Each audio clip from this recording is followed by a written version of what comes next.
তো পুরী থেকে আমরা চলে গেছিলাম চিল্কা হ্রদে। তো দেখো এই রাস্তাটা দিয়ে আমরা এখন যাচ্ছি, এরপর আমরা উঠবো বোটে।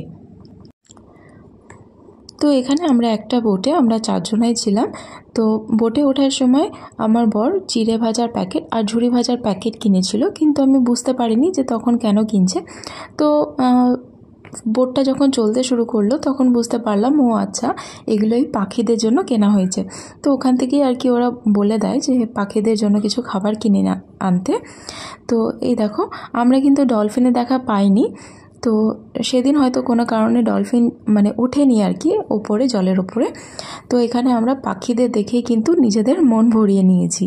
যাই হোক, পাখিদের খাইয়ে কিন্তু আমরা নিজেরাও অনেক শান্তি পেয়েছি, আর আমার মেয়েও কিন্তু অনেক হ্যাপি হয়েছে। তো এর আগের বার আমি যখন চিল্কায় এসেছিলাম তখন কিন্তু আমি ডলফিন দেখতে পেয়েছিলাম, বাট এবার দেখতে পাইনি।